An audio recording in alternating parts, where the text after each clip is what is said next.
Ya estamos en comunicación con don José Antonio Kast, presidente del Partido Republicano, quien ha tenido la gentileza de poder comunicarse con toda, bueno, en este minuto la gentileza de poder estar en contacto y comunicación con toda la región de Tarapacá, es decir, Iquique, Alto Hospicio, Pozo Almonte, Pica, Mamiña, La Tirana, Las Caletas, todos que nos escuchan a través de la 106.7, Mejillones, Antofagasta, Calama, Tocopilla, que nos escucha a través de la 93.1 y todo el mundo que nos puede escuchar y observar a través de la línea internacional escribiendo Tu Verdad FM. Bueno, vamos a entrar en contacto con él. Buenos días, don Juan Antonio Kast. Muy buenos días, un gusto estar compartiendo con ustedes. Muchas gracias y realmente para nosotros también agradecemos ya que haya aceptado compartir con nosotros. Don Juan Antonio, a ver, la situación... Bueno, para todos es claro de que usted pretende ser candidato a la presidencia de la República, ¿es verdad eso? Así es, intenciones y ganas no me faltan, lo que sí hay que esperar los plazos estipulados por la ley. Exacto. Y que Dios me dé vida y salud para poder inscribir eventualmente una candidatura, para lo cual sí necesitamos hoy día ser partido nacional, porque solamente los partidos que están con cobertura en todas las regiones de Chile pueden levantar una candidatura presidencial como la que nosotros queremos hacer, y para eso todavía nos faltan las firmas necesarias en la región de Arica, Parinacota, en la región de Tarapacá, en la región de Antofagasta y en la región de Atacama. Esas 4 regiones del norte aún las tenemos pendientes, así que si hay alguien que quiera colaborar en eso y se quiera inscribir en el partido, lo puede hacer a través de la página web del CERVEL con su clave única. Señor Kast, mire, ayer cuando se enteraron de que lo iba a entrevistar me llamó mucha gente, ¿ya? Entonces, y le puedo hacer libremente las preguntas, ¿cierto? Ya me dijeron no hay problema.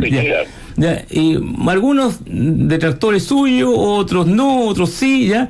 Entonces algunos me decían, mira, pregúntale, ya, ¿qué él ha pensado de este tema de la puerta giratoria, de la justicia? ¿Por qué encuentra de que la percepción en este instante que existe en la comunidad, que tenemos una justicia que no es igualitaria, a pesar de que hablan del principio de legalidad igualdad ante la ley, ya, de que no es igual, es decir, que los tribunales algunas personas las juzgan de una forma, lo tratan de una forma y a otras de otra forma, específicamente con este tema prácticamente que se volvió farándula, el caso de este niño, el hijo de la señorita Raquel Calderón y todo el tema. ¿Cuál es la percepción suya en relación a eso? ¿Nuestros tribunales de justicia tienen un trato desigual? Yo creo que el tema es mucho más profundo en el caso de un joven de la farándula, porque si fuera solo un caso, claro, uno podría decir, bueno, se puede reparar fácilmente. Pero este es un problema mucho más profundo que se basa en un sistema garantista, que es un sistema que le da muchas más posibilidades a los delincuentes que a las víctimas. Y yo creo que eso es lo que más cansa a las personas, porque hay casos emblemáticos donde uno puede decir, bueno, aquí el juez falló, como los jueces, ¿no es cierto?, que han visto distintas situaciones. Vemos el caso de Ámbar, vemos otras situaciones de violencia intrafamiliar o de violaciones, ¿no es cierto?, donde hay una disparidad de criterios, porque los jueces tienen criterios distintos.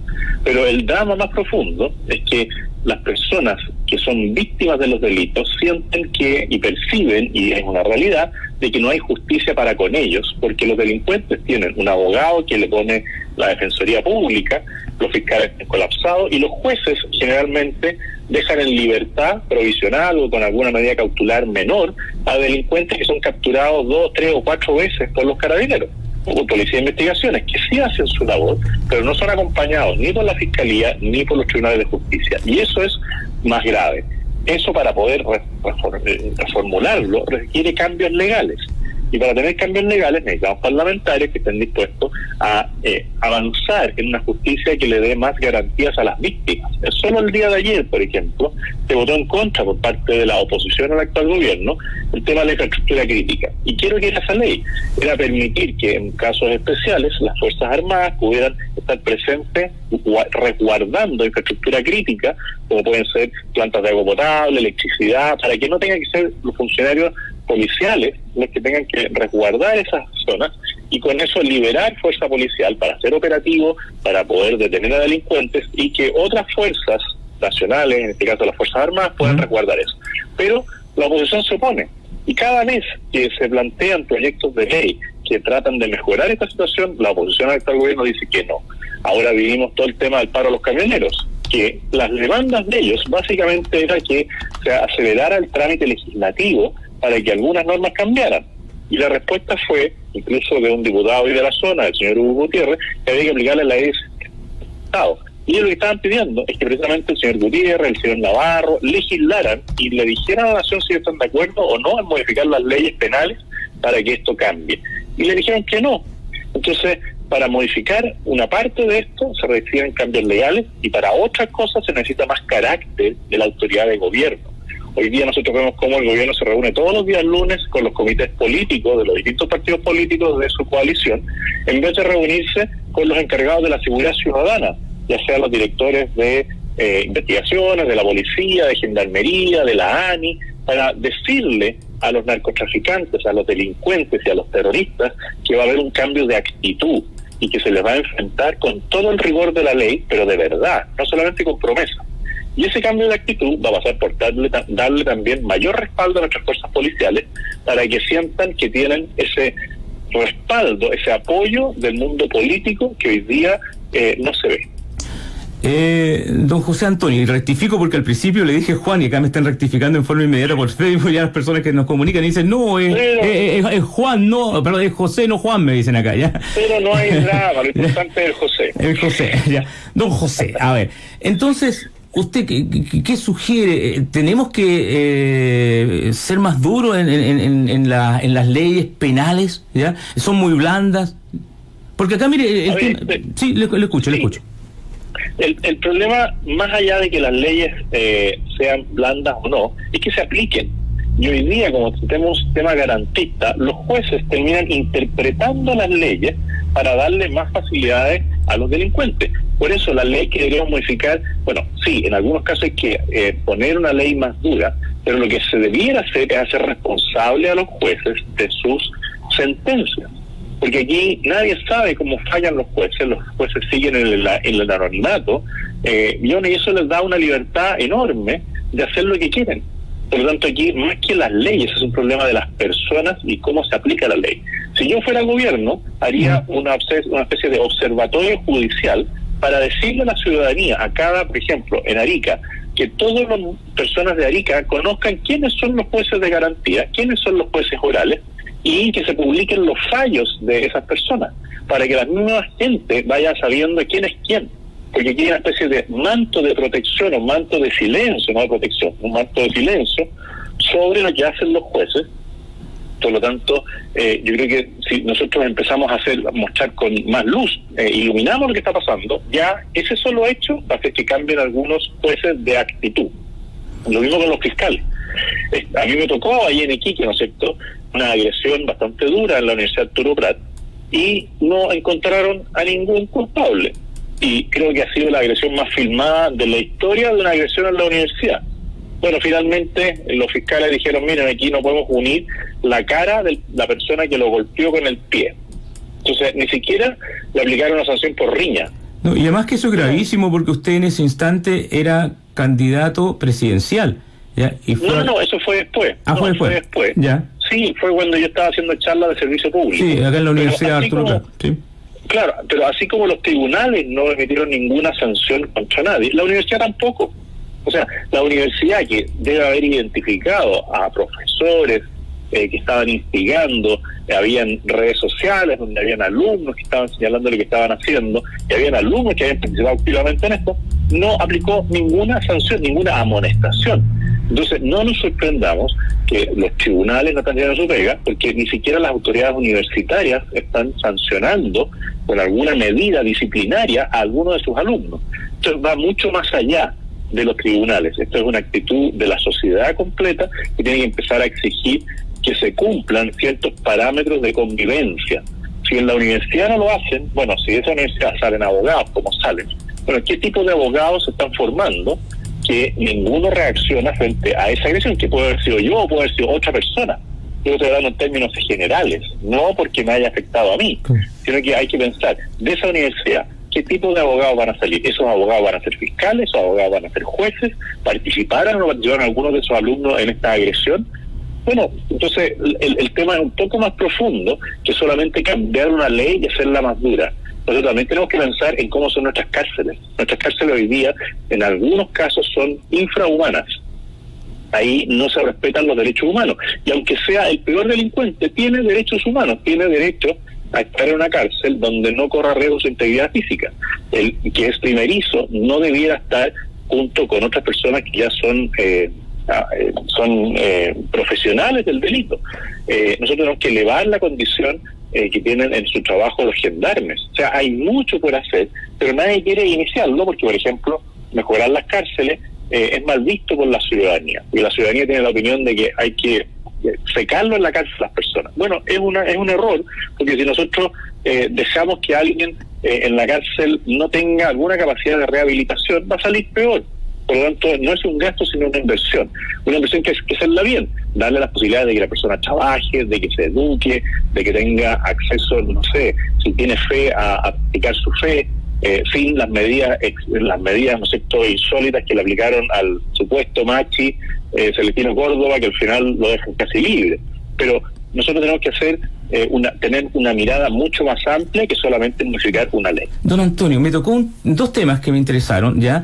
Bueno, todos los temas son interesantes, pero hay un tema en relación a que estaba hablando sobre que los jueces actúan de una u otra forma, y se está dando mucho la situación de la agresión hacia la mujer, donde resulta de que va, por ejemplo, la pareja, el hombre va y tiene una prohibición, por decirle, de 50 metros, ¿ya? Y comienza a hostigarla como un depredador a los 50 metros, pero cuando concurre Carabinero dice, no puedo porque al final no la ha agredido, no le ha dicho nada. Pero resulta que muchas veces termina en agresión y muchas veces termina muy mal esta situación. Y estaba en la mañana escuchando un reportaje en un programa de televisión que una municipalidad, Peñalolén me parece, les entregó un sistema de un botón de pánico, ya, que también es monitoreada a través de un sistema de seguridad de ellos, ya. No sería ¿por qué el Estado de Chile, no hablo gobierno, ya, el Estado de Chile no lo implementa, pero de forma generalizada, ya, para todas las mujeres que se ven en ese riesgo? Vimos también hace un par de días un hombre que le agredió brutalmente allá en Santiago, en el sur de Chile, a una mujer con tremendos golpes de puño que le pegaba. Ubicaron a la persona, pero la mujer no quiso hacer ningún tipo de denuncia, a pesar de que le pegaba unos golpes de puño terribles, ¿ya? Entonces, ¿qué sucede? ¿Qué sucede con el Estado de Chile, con los distintos gobiernos que no habilitan una mayor protección a las mujeres? Bueno, aquí, lamentablemente, la violencia se está haciendo una costumbre en la sociedad, y claramente en el tema de la violencia intrafamiliar, tanto la mujer como los niños y los adultos mayores son víctimas muchas veces de abusadores por la fuerza física que tienen o por la agresión incluso verbal o psicológica. Y en este caso hay que empezar a innovar, hay que copiar las buenas ideas, y lo que ha hecho Peñalolén es seguramente ver lo que estaban haciendo en otros países para poder implementarlo, pero de nuevo pasa por el concepto, por ejemplo, de autoridad. Si nosotros le hemos ido restando la autoridad y minando el concepto que teníamos de Carabineros de Chile, bueno, Carabineros de Chile va perdiendo autoridad, y nosotros lo que tenemos que hacer es devolverle la capacidad de controlar ciertas situaciones. Porque hoy día un carabinero se hace presente frente, por ejemplo, a este agresor, y el agresor le dice no me podía hacer nada, y además lo insulta. ¿Y qué pasa después? Que el carabinero puede denunciarlo por maltrato de palabra, ¿no es cierto?, a la autoridad, llega al tribunal y el tribunal le da el favor al violento. Entonces nosotros como sociedad nos estamos haciendo un flaco favor cuando migramos la labor de Carabineros y de la Policía de Investigaciones. Cuando se vio todo lo del 18 de octubre, que para mi juicio fue un estallido de violencia masivo e irracional, ¿no es cierto?, avalado de nuevo por muchas autoridades políticas. Ahí en Iquique de nuevo podíamos ver cómo agredían recintos militares o recintos policiales, y en el ambiente, en el sector circulaban parlamentarios. Bueno, esos parlamentarios están echando abajo la autoridad de Carabineros de Chile. Cuando se dan este tipo de situaciones, bueno, el agresor siente que Carabineros no tiene ningún derecho para llamarlo al orden o amonestarlo. Entonces, la misma sociedad, los mismos políticos están minando lo que es fundamental, tener autoridad y respeto frente a nuestras autoridades policiales. Y en lo de la seguridad ciudadana municipal, bueno, hay mucho que hacer ahí. Y yo felicito, en este caso, a la alcaldesa Carolina Leitao, que es la alcaldesa de Peñalolén, que yo no conocía el sistema, pero si lo tiene habilitado, me parece muy bien. Y ojalá más municipios pudieran tener algo similar para dar una especie de botón de pánico a las personas que tengan una medida cautelar para colaborarle a Carabineros y Policía de Investigaciones. No es para que lo suplan, pero sí para colaborar. Y lo otro es que hace mucho tiempo se dictó una ley para habilitar el tema de las tobilleras, para saber dónde están aquellas personas que hoy día tienen arresto domiciliario, que debería ser también una obligación para aquellos que han agredido a una mujer, a un niño, a un adulto mayor, debían estar usando permanentemente su tobillera hasta que acrediten que han tenido un tratamiento o que se han rehabilitado en esta conducta agresiva que tienen. Hay muchas maneras de hacerlo, pero para eso necesitamos mejorar la gestión del Estado. Hoy día tenemos un Estado gigante donde se ampara a muchos operadores políticos, a muchos apitutados, a muchos parientes que están calentando la silla. Nosotros tenemos que achicar el Estado para pagarle menos a estas personas y tener más recursos para poder implementar políticas públicas que sean útiles.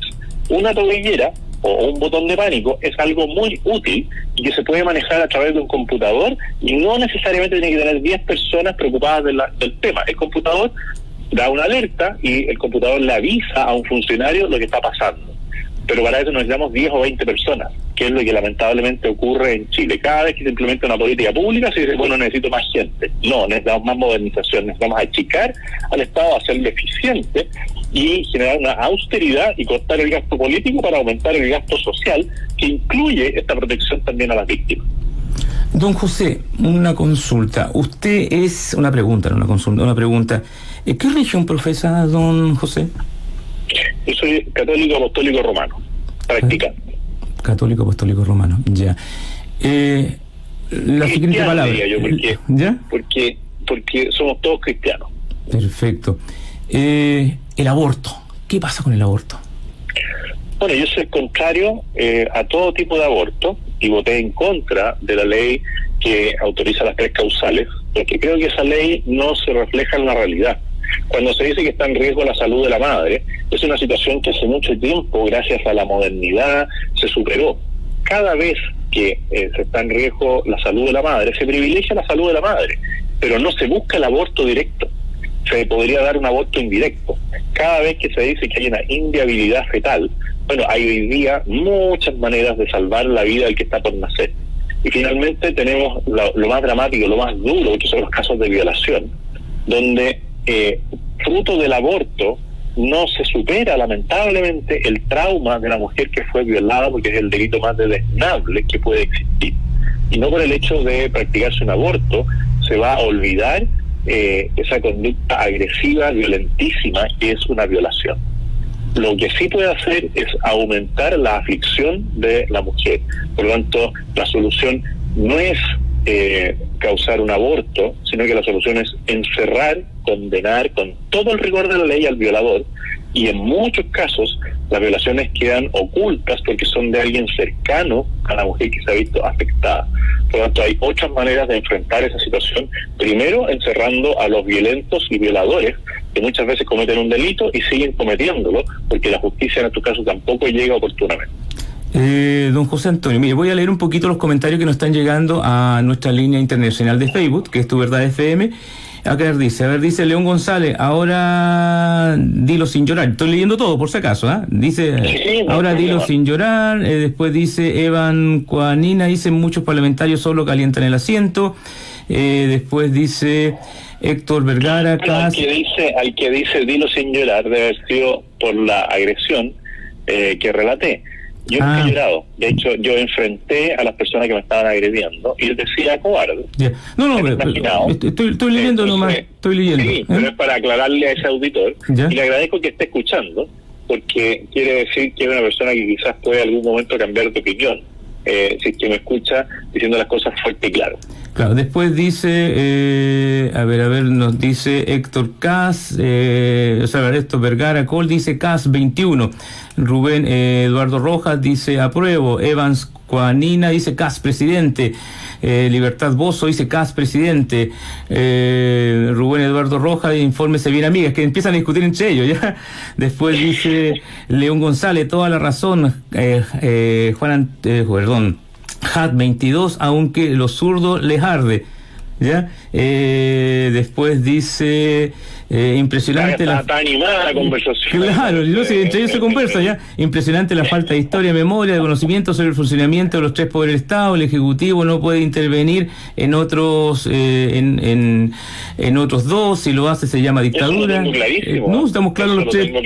Está claro. Creo que no entendió lo que estaba diciendo. Exacto, no lo entendió de ninguna forma. Se hablaba de intervención, lo que se hablaba es que debieran ser, bueno, de hecho el procedimiento penal es público, pero debiera haber una forma que la comunidad supiera los fallos, no intervenir en los fallos, claro, informada. Y yo partí diciendo que aquí se requieren cambios legislativos que pasan por los diputados y los senadores. Y por eso también señalé que en el tema de la infraestructura crítica, que era esencial para combatir el terrorismo y liberar fuerza policial para hacer operativos policiales, se requería el voto de aquellos diputados que son de oposición al actual gobierno. Y ahí en la zona hay 3 diputados: el diputado Gutiérrez, el diputado Trisotti y el exalcalde Galleguillos. Y Galleguillos y Trisotti votaron a favor y Gutiérrez votó en contra. Bueno, la gente tiene que saber cómo vota cada uno de sus parlamentarios. Claro. Acá Libertad Bozo dice, creo que los apruebos ya van quedando pocos, yo me cambié y muchos más lo harán. Solo falta tú, amigo, dice, no a la nueva constitución. En las manos de Piñera, rechaza y salva a Chile, ¿ya? A ver, ¿qué otro comentario tenemos? Dice... Bueno, tenemos esta discusión latente entre la sociedad del apruebo y el rechazo. Y yo creo que muchas personas... ¿No podría hablar, disculpe, señor Cas, nos podría hablar un poquito en relación a qué significa apruebo, qué significa rechazo, pero no en materias en decir, ¿sabe qué? Yo lo rechazo por esto o yo lo apruebo por esto. ¿En qué consisten las dos posiciones, por así decirlo? ¿Nos podría orientar un poquito en eso? Bueno, sí. Bueno, aquí lo que está en duda es si hay que modificar la Constitución y cómo se debe modificar. Hay algunos que dicen que se debe partir de una hoja en blanco y que se debe eliminar todo y redactar una nueva Constitución desde cero. Hay otros que dicen que se debe modificar la Constitución, pero en partes específicas. Y hay otros que dicen, y esa Constitución se puede modificar a través de la Asamblea Constituyente o a través del Congreso. Yo soy partidario de que si se quiere hacer una modificación, se realiza a través del actual Congreso o del próximo Congreso que vayamos a tener, porque una de las funciones de los parlamentarios es precisamente modificar la Constitución cuando hay acuerdos, y así se hizo, por ejemplo, para el tema del 10% de la AFP, que yo creo que es una mala política pública, pero demuestra que se puede modificar la Constitución cuando hay acuerdos. Y aquí está la discusión. Quiero modificar la Constitución a través de una Asamblea Constituyente, que es un nuevo Parlamento, o que los mismos parlamentarios actuales hagan algo. Y el nuevo Parlamento, que es esta Asamblea Constituyente, va a repetir el mismo esquema que tiene actualmente el Congreso, porque los asambleístas al final pasan a ser unos pseudo diputados que son elegidos por los partidos políticos, los presentan en lista y se eligen en el mismo sistema de los diputados. Es decir, en la zona de Tarapacá, en la región de Tarapacá, se van a elegir 3 asambleístas, que equivale a los 3 diputados que ustedes tienen, y los van a designar los partidos políticos. Entonces se va a repetir el esquema. Va a haber uno de izquierda y 2 de derecha. Si la gente hoy día no quiere más parlamentarios, y lo que va a hacer este sistema es generar 2 congresos, uno en Valparaíso y uno en Santiago, iguales ambos 2, con la diferencia de que uno se va a dedicar solamente al tema constitucional y los otros van a seguir legislando en las leyes que hasta hoy día vemos que se aprueban semanalmente o mensualmente. Yo creo que no tiene ningún sentido tener 2 parlamentos en paralelo y financiar a 155 diputados más, porque al final eso es lo que es.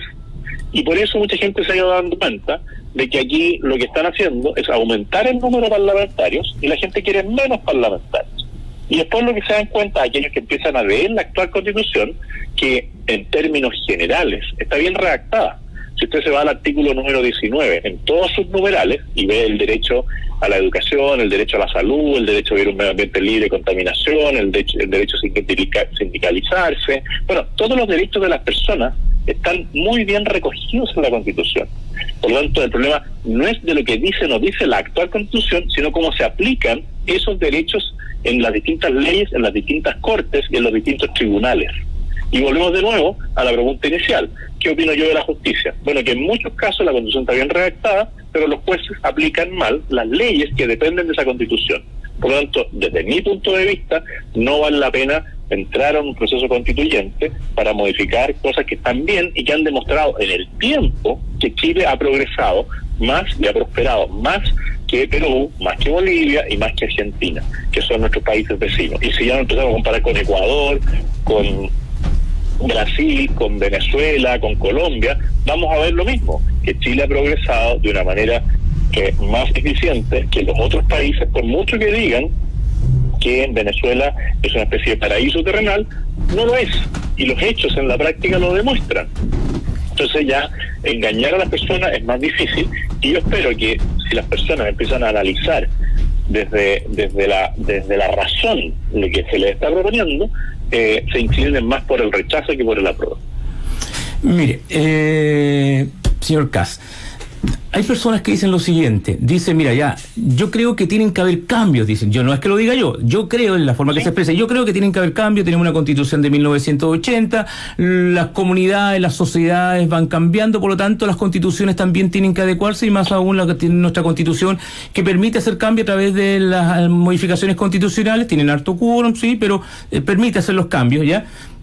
Pero resulta que si yo voy al rechazo, ¿ya?, ¿quién me garantiza de que realmente se van a hacer las modificaciones necesarias ya a nuestra nueva realidad social en Chile? La pregunta le diría yo, ¿usted cree que los mismos que no han hecho los cambios necesarios para mejorar y solucionar las urgencias sociales lo van a hacer ahora con esta nueva Constitución? Yo le doy vuelta un poquito a la pregunta, porque hemos tenido un parlamento que ha funcionado en torno a lo que es la actual Constitución, ¿no es cierto? Y tenemos una mayoría de parlamentarios de la oposición al actual gobierno, que uno podría haber dicho, bueno, este gobierno será más a favor de la Constitución. No, el presidente está por el apruebo. Bueno, pero los mismos políticos que no han solucionado las urgencias sociales, que dicen relación con la seguridad ciudadana, que hay que modificar ciertas leyes que no quieren modificar y que no tienen quórum tan alto, problemas con el tema de la salud, con la atención de salud, y que se ha hecho famoso, ¿no es cierto?, por la mala calidad o la dignidad en la atención de salud de sus servicios públicos. ¿Se va a mejorar porque van a cambiar la condición? No, se va a mejorar si nosotros cambiamos algunas normas que están en leyes sin quórum para que la gestión mejore, y si que hay una mala gestión, hay una sanción para aquel que lo hace mal. ¿Va a mejorar la calidad de la educación porque cambiamos la Constitución? Bueno, ya le han hecho hartas modificaciones al tema educacional, está la jornada escolar completa, está la famosa ley de inclusión del ministro Izaguirre, que le quitó los patines a uno y no a otro. Se hicieron grandes modificaciones a la educación y no mejoró la calidad, porque hay que mejorar la gestión nuevamente. La calidad de los políticos es lo más importante. Y con la nueva Constitución no van a cambiar la calidad de los políticos, es más, los que van a redactar eventualmente, si gana la prueba, esa nueva Constitución, son los mismos políticos que hoy día nos dicen que todo va a cambiar. Entonces, es como el gato pardo, se le cambia el color, pero sigue siendo el mismo gato. Sí, es el mismo gato, es decir, porque al final la Asamblea Constituyente propiamente tal, o bien la mixta, ya también tienen que ser elegidos, y los propios partidos van a colocar las personas que deseen que estén en estos puestos de que van a estar encargados de redactar la nueva Constitución. Entonces uno dice, bueno, lo que usted está expresando está en que si no se han hecho los cambios que las personas requieren o están solicitando, con una nueva Constitución tampoco lo van a hacer, porque son los mismos al final. Y no lo van a hacer, pero además va a quedar peor aún, porque ya lo han dicho parlamentarios como por ejemplo el senador Girardi, que dice, bueno, nosotros hoy día tenemos el sartén por el mango, porque para que algún tema quede en la Constitución tiene que haber un acuerdo de los 2/3, y si nosotros solamente sacáramos 1/3 nos vamos a oponer. Entonces él dice, mire, de aquí para adelante olvídese lo que es el concepto del derecho de propiedad, porque va a cambiar. Olvídese de la protección al niño que está por nacer, porque vamos a rechazar eso. Olvídese de que va a haber una familia como la que hoy día contempla la Constitución, porque la vamos a rechazar. Entonces, ¿qué va a pasar? Todos esos aspectos que son fundamentales, y yo le puedo llevar a otros: la libertad de expresión, la libertad de emprender en temas comunicacionales. Bueno, si la izquierda más radical no quiere que haya libertad de expresión, no va a permitir que ese derecho esté en la Constitución, y por lo tanto va a pasar a ley simple. Y si en algún momento la izquierda tiene mayoría simple en el Parlamento, bueno, pueden aplicar cualquier ley. Por ejemplo, en tema de las expropiaciones. La Constitución actual dice que si hay una necesidad de urgencia pública, por ejemplo, van a construir una carretera y quieren pasar por arriba de alguna población en Iquique o en Alto Hospicio, bueno, el Estado lo tiene que indemnizar. Y lo tiene que indemnizar, si no llega a acuerdo, tiene que depositar el valor de la casa en una cuenta corriente del tribunal para que usted siempre tenga garantizado al menos el valor comercial de su propiedad. Bueno, antiguamente eso no existía, entonces le emitían un bono por, un vale por. Y cuando usted perdía el juicio, se lo expropiaban igual, iba a cobrar el vale por y ya no valía nada. O le decían, bueno, no tengo plata y se lo va a pagar en cuotas. Bueno, ese derecho a que uno lo indemnicen si una carretera va a pasar por encima de su casa, la tienen que votar, va a quedar fuera de la Constitución, y muchas personas van a verse después con el problema de que nadie les va a pagar por su bien. Todas esas cosas están en la Constitución. El derecho a vivir en un medio ambiente libre de contaminación está en la Constitución. Existe un recurso de protección para ello, existen tribunales ambientales en base a la misma estructura constitucional, y todo eso puede llegar a quedar en cero, que es lo que plantea la izquierda, que quiere que quede en cero para que todo pase a nivel de ley, y mayorías circunstanciales, que pueden ser de izquierda o de derecha, puedan hacer todos los cambios que estimen convenientes en el Parlamento, teniendo un voto más que los otros. O sea, el resguardo, que es importante para las minorías, que son minorías importantes, minorías del 30 al 40%, va a quedar en nada. Y económicamente, ¿cómo nos podría afectar? Ya, porque algunos dicen, ¿sabe qué? Acá está la ley del terror. Ya los que están por el rechazo están con la ley del terror, que una nueva constitución, en el caso que ganase el apruebo, una nueva constitución va a significar que los grandes inversionistas no van a venir a Chile, porque esta incertidumbre de una nueva constitución podría justamente provocar que sea afectado el derecho de propiedad. ¿Ya? ¿Económicamente nos puede afectar o solamente es un rumor urbano solamente? Yo creo que nos va a afectar de todas maneras, no solamente respecto de los grandes inversionistas. Aquí nosotros tenemos que analizar el Chile del último año en dos etapas. Uno, en lo que ocurre el 18 de octubre y en las fechas posteriores, donde literalmente se destruye propiedad pública y privada. Se agrede a emprendedores que tenían su local comercial, se les quema, se les saquea, ¿no es cierto? Bueno, ese emprendedor que quizás tenía la intención de abrir un segundo local. Imaginémonos un pequeño comerciante que tiene una librería y dice, bueno, viene marzo, va a mejorar las ventas, entonces voy a abrir una segunda librería.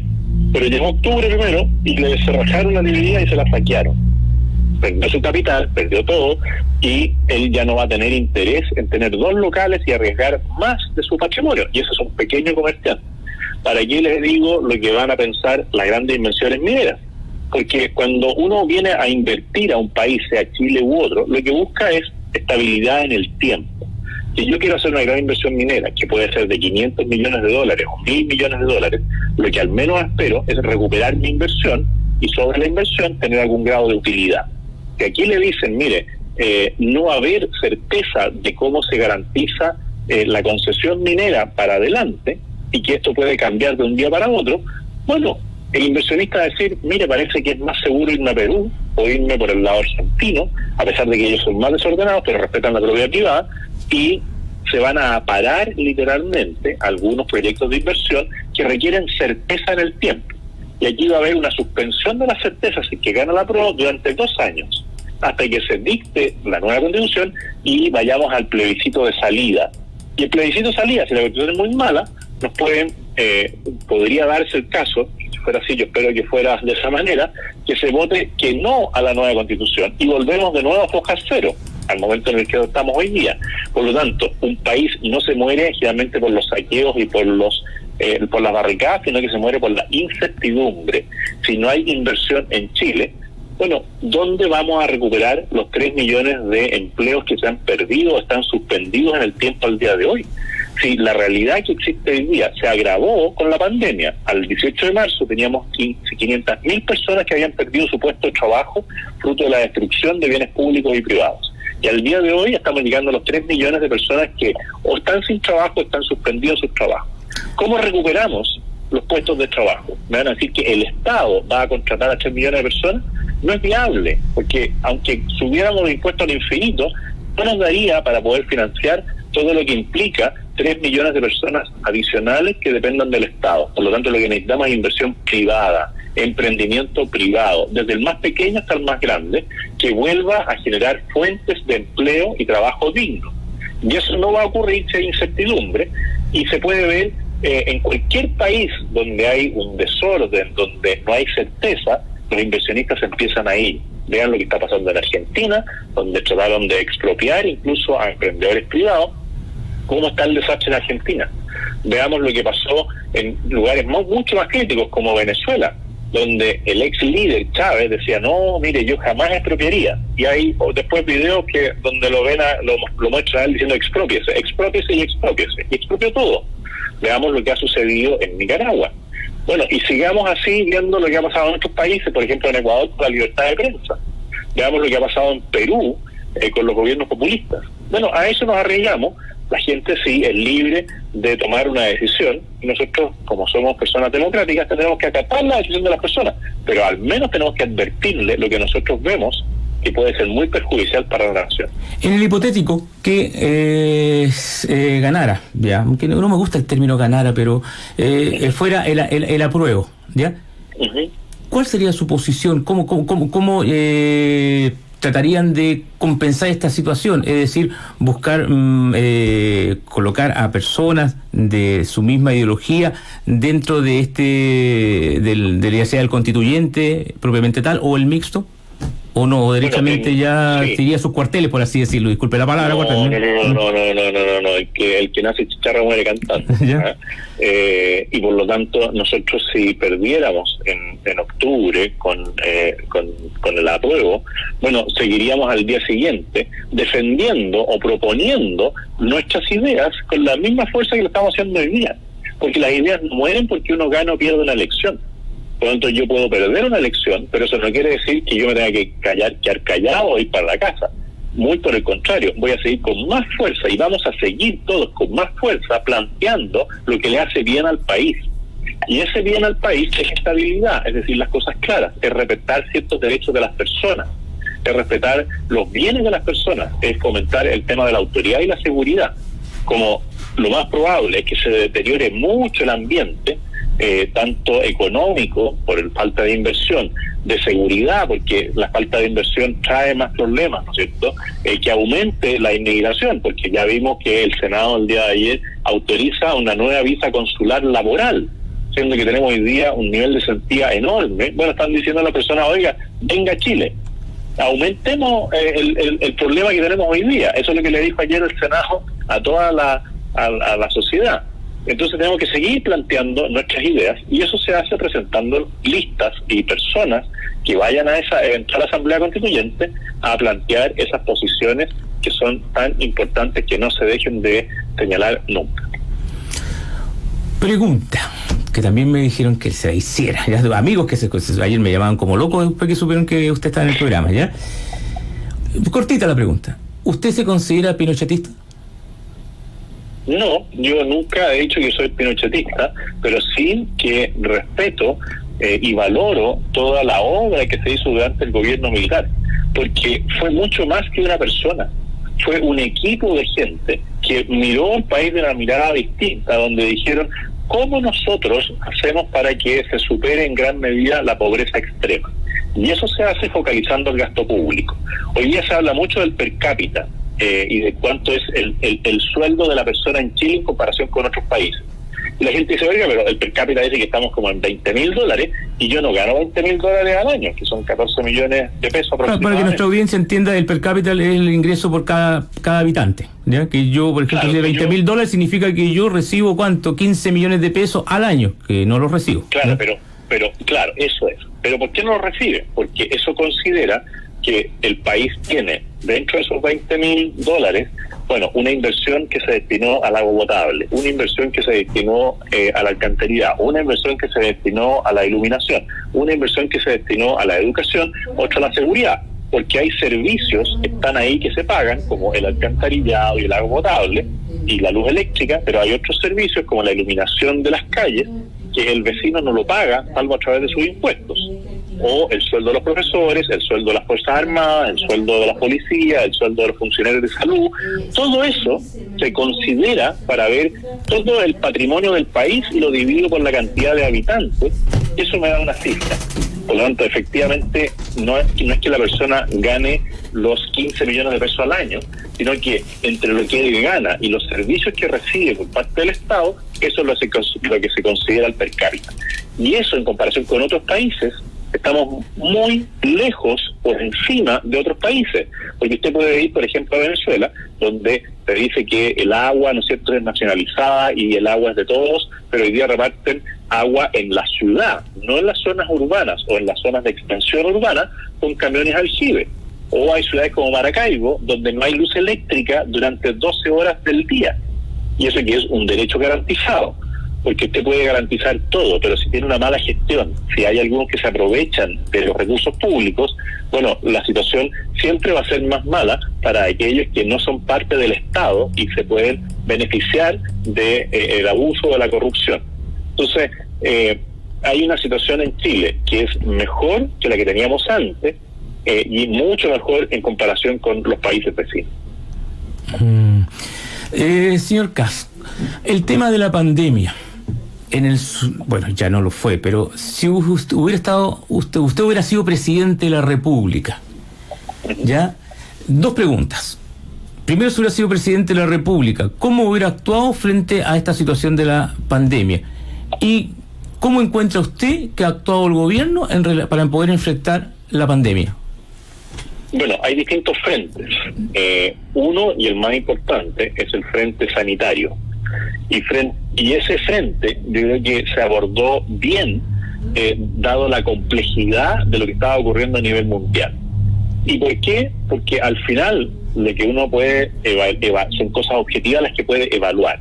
En la mayoría de los países desarrollados, incluso, los médicos tenían que optar entre la vida de un ciudadano de ese país y la de otro ciudadano. Bueno, eso en Chile, gracias a Dios y a la gestión del ministro Bañarich, no se dio. Nunca faltó un ventilador mecánico o una cánula de alto flujo o una cama para un paciente con COVID. Y eso hay que valorarlo y reconocerlo, que se preparó a los equipos médicos, que se contó con el trabajo extenuante de los mismos médicos y auxiliares de la salud, y a ellos hay que hacerle un reconocimiento especial. Incluso deberían tener un bono o un premio por la gestión realizada, y se debería buscar una forma de compensar a las familias que eventualmente perdieron un familiar que estaba en el servicio de salud producto del COVID. Pero en esa área yo puedo decir que se hizo bien y que permitió que Chile tuviera la mayor cantidad de exámenes en proporción a la población, que se hicieran cuarentenas inteligentes, que no metieron en cuarentena a todo el país de una vez, porque habían zonas donde no había y en otras zonas que sí habían. Por lo tanto, desde el punto de vista sanitario, a mi juicio, se hizo bien dentro de la dificultad que existía. Y en temas económicos y sociales, a mi juicio se ha hecho bastante bien, pero se debería haber hecho cosas distintas en algunas áreas. Por ejemplo, a los emprendedores no le han llegado los recursos en la cantidad que se dijo que le iban a llegar. Si un emprendedor hotelero o de gastronómico postulaba a un FOGAPE o un crédito COVID, bueno, él pensaba que le podían llegar un crédito por lo que habían sido la venta de 3 meses. Pero como es un rubro y guía riesgoso, a veces le llegaba solo medio mes de ingresos que tenía antes. Por lo tanto, no le sirve para paliar la crisis. Después, las personas, ¿por qué reclamaban tanto y pedían con tanta ansiedad el 10%? Porque no le habían llegado los recursos oportunamente que el Estado había señalado.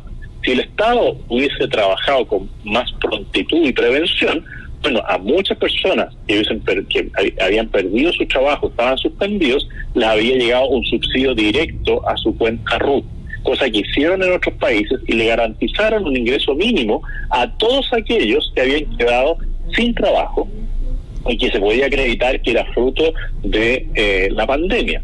Bueno, como no se hizo eso, los parlamentarios hicieron un fraude a la Constitución, porque eso es lo que hicieron, y entregaron el 10%, que no es un tema de principio el 10%, pero sí es una mala política pública, y así lo dijeron todos los economistas de izquierda y de derecha, que era mejor entregar los 12.000 millones de dólares que estaban ahorrados por Chile en el extranjero, que obligar a las personas a usar sus propios ahorros para solventar su vida y gasto corriente. Entonces, en el tema económico y social, creo que el gobierno no tomó las medidas en el momento oportuno. Es que el gobierno llegó lento, señor Kass, en todas las medidas, fuera de tiempo, al parecer. Así es, en temas sociales y económicos. En todo lo que es provisión de elementos médicos se hizo bastante bien. Y por último, hay una tercera parte, que es la de orden público. Y creo que ahí el gobierno también falló gravemente, y después eso le costó la salida al ministro Blumel, porque pueden ser muy buenas las políticas sanitarias para enfrentar la situación, pero tienen que ir acompañadas de medidas de autoridad. Si yo decreto la cuarentena se debe cumplir, y el que no la cumple tiene que tener una sanción. Y para eso yo tengo que darle la autoridad suficiente a las fuerzas policiales y a las fuerzas armadas en caso necesario, y sancionar a las personas que lo infringen. De nuevo, volviendo a la ciudad de Iquique, cuando un parlamentario como el señor Hugo Gutiérrez enfrenta a las fuerzas a la autoridad, ¿no es cierto?, del momento, que eran marinos, ¿no es cierto?, sí. Y con un grado de prepotencia, él le muestra su carnet y le dice que él no tiene por qué ser fiscalizado por la autoridad que está legítimamente instituida, comete un grave error y una grave falta, porque de nuevo denigra la autoridad. Y no es que yo no le reconozca a él que tiene una calidad de parlamentario y tiene un fuero y tiene una posibilidad de circular, pero eso no conlleva que él pueda sacar a toda su familia para ir a trámites que eran correspondientes a su labor parlamentaria y no a la familia. Entonces, ese tipo de situaciones al final se deben sancionar, porque cuestionan la autoridad legalmente instituida para ciertas situaciones. Y ahí falló el Ministerio del Interior en no respaldar a la fuerza pública, que tenía que ser control ciudadano. Por ejemplo, en Lota se imputa a 3 marinos, ¿no es cierto?, por tratar de detener a una persona dentro del toque de queda, que además trata de arrollarlos. En Chillán, una patrulla policial en persecución de una persona que iba en estado, al parecer, de intemperancia, pero además fuera del horario autorizado para circular, no se detiene ante un control policial, huye, choca y se muere. Y dejan imputado al carabinero que estaba cumpliendo con su labor de perseguir a un eventual delincuente. Bueno, ese tipo de situaciones no se manejaron bien porque faltó el liderazgo de parte del Ministerio del Interior y finalmente del mismo presidente de la República. Señor Kass, en relación a las pensiones, que usted también las nombró, a ver, las pensiones en Chile son indignas prácticamente, ¿ya? Y usted dice que habría que haber ocupado los 12.000 millones de dólares para poder entregarle a la sociedad, al pueblo, por así decirlo, ¿ya? Y no recurrir al 10% en el sentido de que, es decir, traigamos la plata que está afuera, entreguemos dinero a las personas y no sacarle el ahorro que tiene en la AFP. Y porque esto va a traer consecuencias. Ahora, ¿cómo arreglamos el tema de las pensiones? Dije todo este preámbulo para llegar al tema. ¿Cómo arreglamos el tema desde su punto de vista? ¿Cómo arreglamos las pensiones o las dejamos ahí solamente y que sigamos con estas pensiones bajísimas? ¿Cómo, de qué forma lo podemos hacer? Bueno, esto tiene, de nuevo, distintas respuestas, porque una cosa es cómo mejoramos las pensiones que actualmente están recibiendo las personas que están jubiladas, y otra es cómo mejoramos la pensión hacia el futuro. Y dentro de la pensión del futuro hay que hacer también una distinción, porque aquí no hay una solución fácil. Lo único que dicen que todo es fácil son los que levantan los eslogans. Por ejemplo, el eslogan "no más AFP". Ellos dicen "no más AFP", pero el sistema que proponen es un sistema de reparto, un sistema donde todos ponen en un fondo común y finalmente la autoridad le entrega a cada uno de acuerdo a lo que la autoridad considera que es lo que necesita. Vean lo que pasó ahora último con el Colegio de Profesores, con el fondo de reparto de la cuota mortuoria. Fueron más personas a exigir su cuota mortuoria y no estaba la plata. porque alguien le pegó un manotazo a la caja, que es lo que quieren hacer los políticos con los fondos previsionales de cada una de las personas. De nuevo, tenemos un grupo de senadores, entre ellos el senador Navarro y el senador Proboste, que han presentado un proyecto de ley, y también la diputada Cariola, si no me equivoco, Vallejo, que quieren nacionalizar los fondos previsionales de las personas. Es decir, si alguien tiene 10 millones o 20 millones o 30 o 50 ahorrados en su cuenta previsional, le quieren decir, mire, yo se lo voy a administrar. Y ahí hay que preguntarle a la persona, ¿usted quiere que lo administre el señor Francisco Vidal sus recursos, o quiere que lo administre el señor Hugo Gutiérrez, o quiere que lo administre el senador Alejandro Navarro, o prefiere que lo administre a alguien que le dé certeza de que la plata no se va a perder?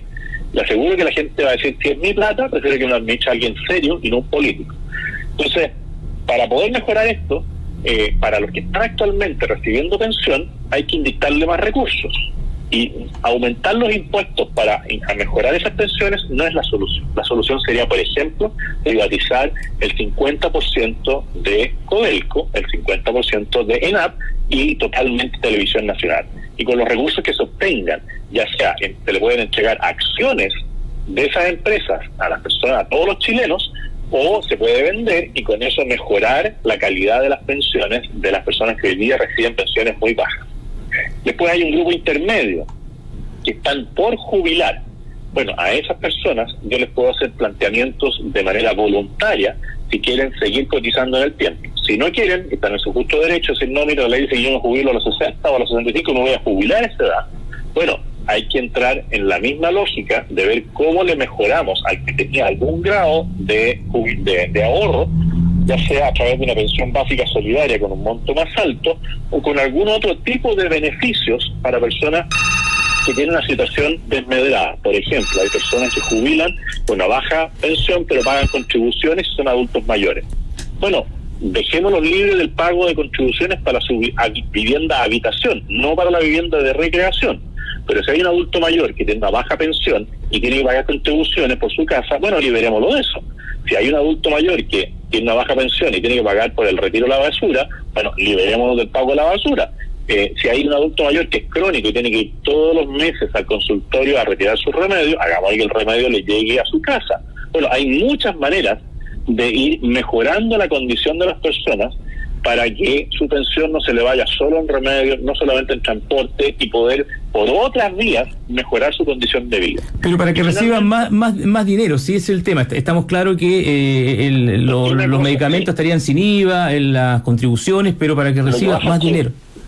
Sí, lo que pasa es que si yo, por ejemplo, evito que usted tenga que pagar la contribución y tenga que pagar 50.000 pesos al trimestre o al cuatrimestre, bueno, es una manera de entregarle más dinero, ¿se fija? Porque lo estoy liberando de algo, pero se lo libero a ciertas personas y no a todos de un viaje. Si yo le libero el transporte público mayor a las personas, o sea, la micro, y yo le doy un carnet a las personas para que puedan circular sin pagar, bueno, le estoy ahorrando 30.000 pesos al mes. Y eso también es una manera de entregarle más recursos, porque hay distintas maneras de hacerlo, y no necesariamente se tiene que ver reflejado en plata física, pero sí en un ahorro en el gasto que usted realiza. Si usted le puede ahorrar a una persona 30.000 pesos de transporte, 20.000 pesos en tema de contribuciones, o 10.000 pesos en tema de contribuciones, otros 10.000 pesos en tema de fármacos, bueno, ya le está haciendo a la persona un ahorro de 50.000 pesos al mes, que también es una manera de beneficiarlo o de ayudarlo, pero usted lo hace focalizado a las personas que tienen una pensión más baja, no lo hace por parejo, porque uno lo que tiene que buscar aquí es la focalización del gasto público, darle más al que tiene menos, y que también, por su parte, uno vea que cumple ciertos requisitos. Y para las personas que son más jóvenes, a todos aquellos que nacieron en el año 2000, hay que decirle que tienen que empezar a ahorrar para su fondo previsional lo más temprano que pueda, ojalá a partir de los 20 años, 22 años, y que su edad de jubilación no va a ser a los 60 o 65, y que va a tener que ser una edad móvil. Y una edad móvil, de acuerdo a las expectativas de vida que existen en el país, porque ya estamos llegando a una expectativa de vida de cerca de los 80 años. Lo más probable es que en 30 años más, la expectativa de vida, en 40 años más, la expectativa de vida ya no esté en 80, esté en 82. Entonces yo le tengo que decir a la persona, en vez de jubilar usted a los 60 siendo mujer, va a tener que jubilar a los 61. Pero le aviso hoy día, 40 años antes, de que va a haber un cambio por una cosa que es en base a un criterio objetivo y razonable. Después, hay todo un factor de cálculo de la pensión que la gente la irrita mucho, porque dicen, oiga, el factor de cálculo dice que yo voy a vivir 110 años, y eso no es real. Efectivamente, no es real. Entonces, modifiquemos ese factor de cálculo y bajémoslo a los 80 años, y por la sobrevida de los 80 a los 90 eventualmente, contratemos un seguro de sobrevida, y eso tiene que ser de cargo del Estado. Yo le digo, mira, si usted supera los 80 años, bueno, yo asumo su pensión desde el Estado, la pensión básica solidaria, alguna pensión que se acuerde en el Parlamento. Hay muchas fórmulas de innovar que no pasan por destruir lo bueno que tiene el sistema y caer en el peor sistema que tuvo Chile, que es el sistema de reparto. Don José Antonio Kast, ya en mérito de la hora, se pasó rapidísimo la hora, quiero agradecer la comunicación que usted ha accedido a tener con toda la comunidad de Radio Cierto, que lo conforman la región de Tarapacá, también Antofagasta, que nos escuchan a través de la 106.7 y 93.1 y todo. No leí los comentarios porque después eran 190 y tantos, tengo 198 comentarios y al final se pusieron a pelear unos con otros, ¿ya? Entonces... Bueno, hay que dejarlos ahí que disfruten del cambio epistolar. Claro, entonces eran muchos, lamentablemente pido excusas, ya no, habitualmente yo leo todo, pero ahora eran muchos, 200, y cada uno decían sus propias cosas, ¿ya? Agradecerle, le dejo un par de segundos para que se pueda despedir de la comunidad de Radio Cierto, como le digo, porque la conforman 2 regiones y además todo el mundo a través de la línea internacional de Facebook. Le dejo el micrófono para que pueda despedirse y bueno, dejarlo invitado para otra próxima oportunidad a Radio Cierto, señor Kast. Bueno, primero, muchas gracias por esta posibilidad de conversar. En segundo lugar, invitar a todos a que se cuiden, a que cumplan con las normas que nos dictamina la autoridad para poder enfrentar esta situación que va a permanecer por un tiempo más prolongado del que habríamos pensado inicialmente, y por eso se requiere nuestra colaboración. Y finalmente, si alguien considera que lo que nosotros estamos haciendo desde este nuevo partido político, el Partido Republicano, ojalá que nos ayude y se entusiasme a hacerse militante a través de la página web con su clave única para que podamos constituirnos a nivel nacional. Y nuevamente agradecerles esta posibilidad de conversar con usted y con todas las personas que nos escucharon. Muchas gracias, don José Antonio Kast, muchas gracias, que Dios le proteja y le llene de bendiciones. Muchas gracias. Muchas gracias, igualmente.